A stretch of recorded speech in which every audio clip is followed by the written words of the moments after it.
Fantastic Monday ay siguradong fantastic malastik ang ating fantastic guest na makakasama today. Alam kong excited na rin kayo kaya kilalanin natin siya. Magbibigay sigla.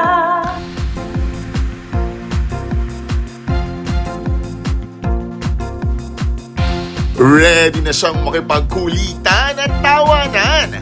Ang TV host, social media influencer, businessman, at pageantero na si Randy Buganutan.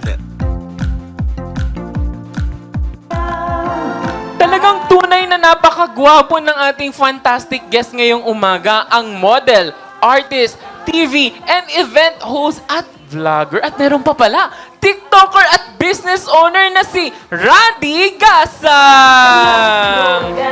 Mabuhay! Hello, Randy! Hello po! Welcome sa Fun and Love. Please have a seat. Thank you so much. Yan, at syempre, bago ang lahat, di ba? Bumati ka naman sa ating mga fan barkada, Randy, mula Luzon, Visayas at Mindanao, or nasaan man sila around the world. Yan, mabuhay mga ka-fun and love. Yes, binabati ko po yung mga viewers natin ngayon from Luzon, Visayas, Mindanao. Lalong-lalo na po sa family ko from Buganutan and Gasang family. Sa lahat po ng mga kaibigan ko, friends, sa lahat po ng mga director, sa lahat po ng mga staff ng Fun and Love sa Pinoy Extreme Channel. Maraming salamat po, lalong-lalo na po sa tatay ko. Pero, syempre si Sugar naman. Akala ko hindi si kompleto Sugar yung guest eh. kasi hindi kasi maging kompleto yung programa pag wala pong kasiyahan. Kaya andyan si Sugar. Yes, oo. Kaya nga Sugar, siya yung aming sugar o dagdag tamis ng programa. Yes, kasi di ba yung pangpa-hype, kasi matamis daw. Oo, Mukha tama. bang matamis si Sugar? Ikaw na yung nagsasagot. mukha siyang kung sa cake, di ba, para siyang flavor ng tawag dito, yung chocolate cake. Chocolate. At ba simula pa lang ginawa naming banter? Pero simulan na natin to, Randy, no? Mag-proceed na tayo sa'yo. Ang dami ng exposure ni Sugar. Yes. Anyway, Randy, ano ba ang pinagkakabalahan mo sa buhay? Nakita ko napakadami. Yes.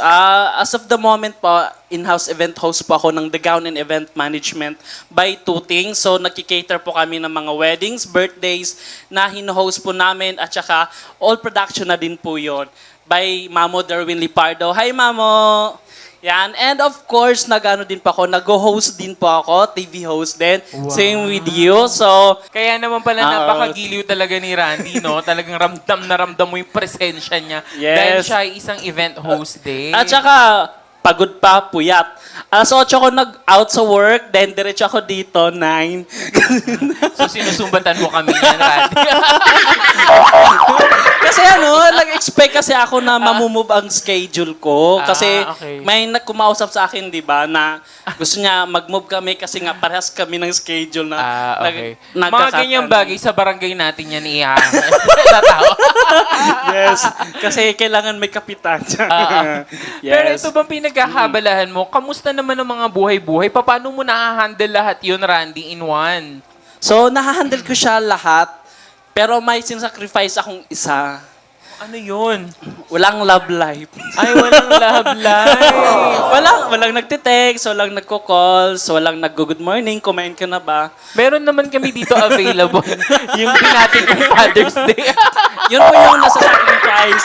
Alam mo dati, sabi sa akin ng mga family ko, like my ate, sabi ni Manang, ikaw ba, gusto, di ba yung anak daw? Sabi ko, COVID pa. So after na lang ng COVID, sabi naman niya ngayon, hindi na, kung kailan ako mag-aanak, sabi niya ngayon sa akin, nagla-love life ka pa ba?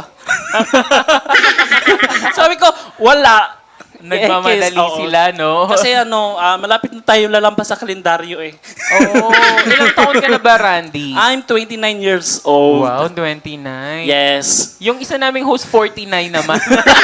Baka pwede mo i-consider. Akala ko senior na Sugar. Baka nabilao ka na yun backstage. Pero Randy, ito, no? Paano ka ba napunta sa mundo ng pagmomodelo? Yan, kapal ng mukha at sipag at tiyaga. Oh. Confidence lang. Kasi, sa amin kasi magkakapatid before, syempre ako lang yung nangarap ng sobrang taas ba, yung parang imposible kasi pinanganak, born ako sa Mindanao. So, yung 'di ba tinatawag nga dating sub-Saharan. Yung mahirap talaga ang buhay namin sa Mindanao. Pero ako from Mindanao, fly ako papunta dito, naghanap ako ng opportunity dito sa Maynila kasi sabi ko, gusto ko may mangyari sa buhay ko. Ayaw ko danasin na yung hirap na pinagdanasan ng mga magulang ko ay dadanasin ko rin hanggang sa mamatay ako. Yun yung inano ko sa sarili ko na ayaw ko.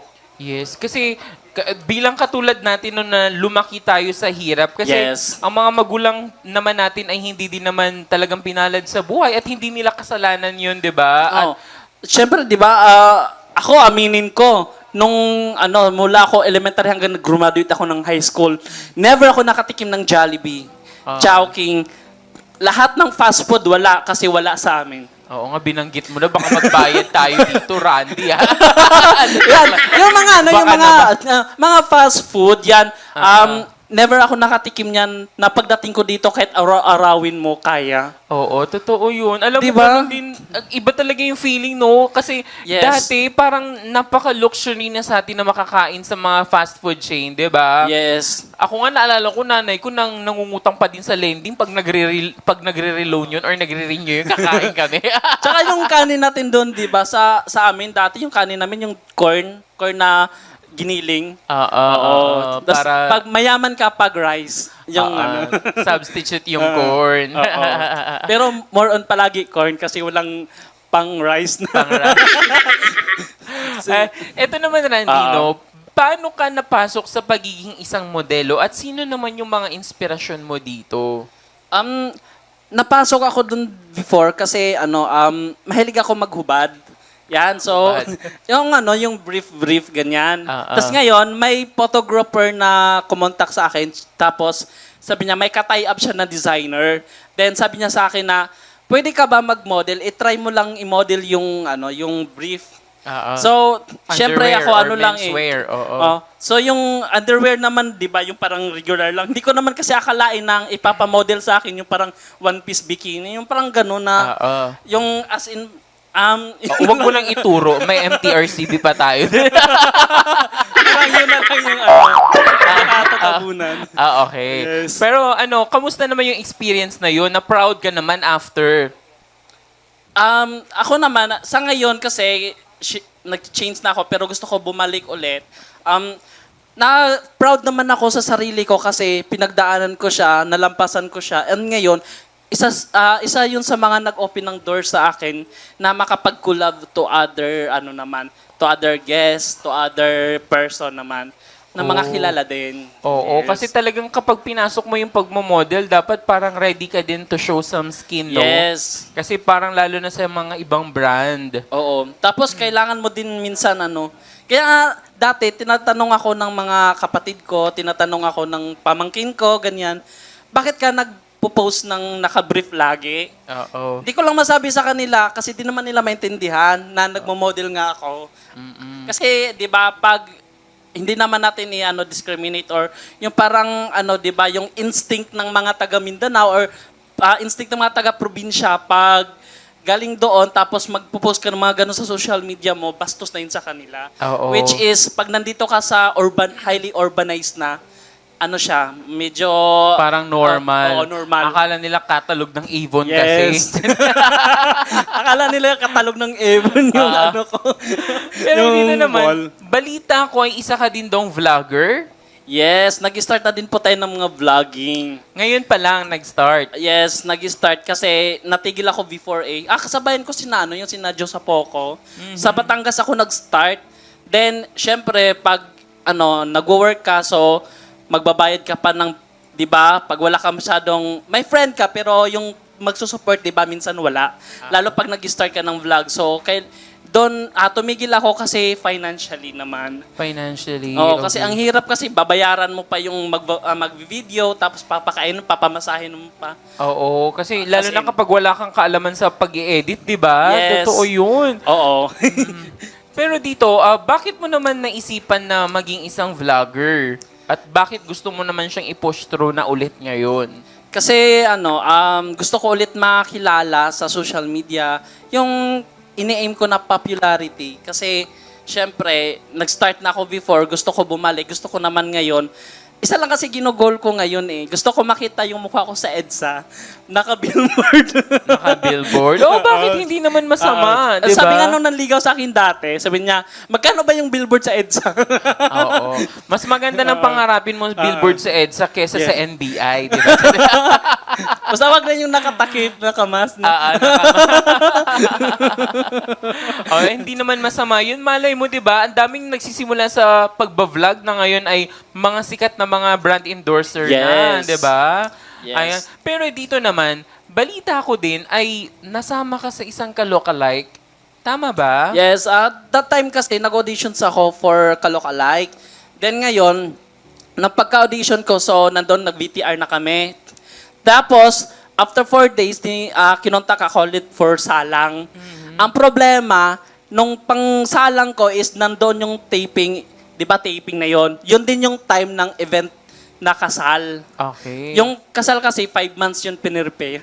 Oh. So, hindi ko naman pwede i-sacrifice yung yung kaligayahan ng Commitment mo. ikakasal. Yes, yes. Oo, doon sa naman sa kaligayahan ko. So, ang ginawa ko is, nag-request ako if pwede mag-reschedule.